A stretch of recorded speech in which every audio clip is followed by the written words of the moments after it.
Good morning! So, ngayon, matagal tayo hindi nakapag-uploads, no?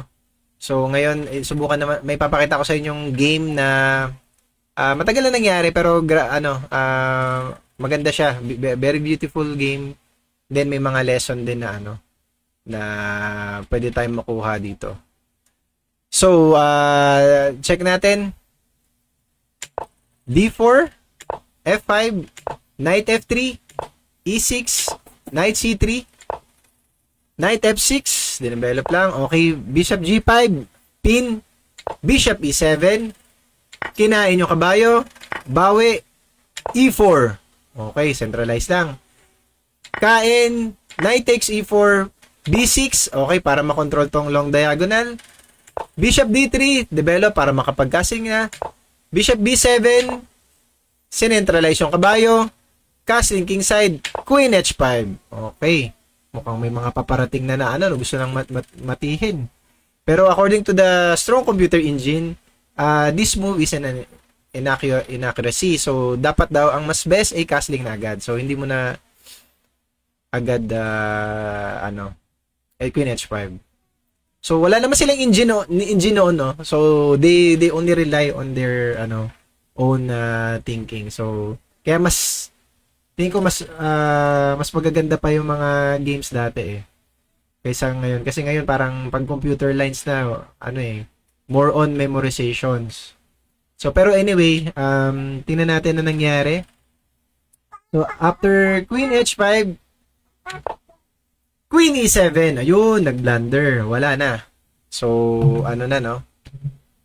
After this, meron ng no? Kung napapanood nyo si Gotham Chess, meron siyang paboritong linya 'di ba? Kung sa kanya is yung paborito niya yung The Rook. Yung gano'n, no? Pero dito naman, The Queen. So, bigyan ko kayo ng ilang minutes siguro. Ilang segundo para i-check. You can pause the video and paki pakihulaan kung ano ang best move dito for white na will win the game. Okay, starts. Alright, so ang best move ay the Queen. Boom. Sacrifice ng queen. So ngayon, saan na ngayon siya? Nilagnat na siya. So namula So saan siya ngayon? Hindi pwedeng walang iba no? So kain. Wala na siyang diyan, kain. So king takes h7. So anong next? Sacrifice mo ulit to. Boom. Check. So saan siya ngayon diyan? Double no? So, hindi siya pwedeng mag king h8 kasi may paparating na ganon, mate pa rin. Let's say pagka nag king h8, knight g6, mate, ang ganda no? So, ang lang niya sa pag knight f6, ang pinaka best move niya lang, wala ibang choice kundi king h6. So, anong next?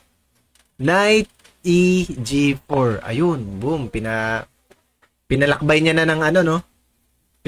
Binalakbay niya ng kaharian from his kingdom papunta dun sa kingdom ng ng puti. So ano mong gagawin?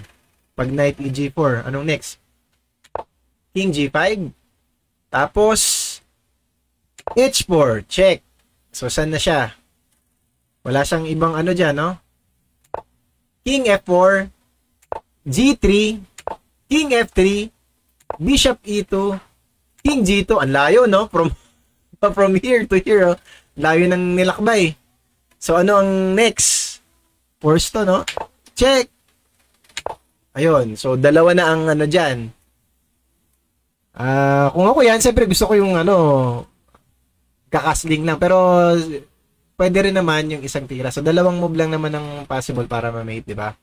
So, ang tinira in the game is King D2. So, checkmate. Ayun. Ganda na nangyari, di ba? Salamat sa panonood. Bye!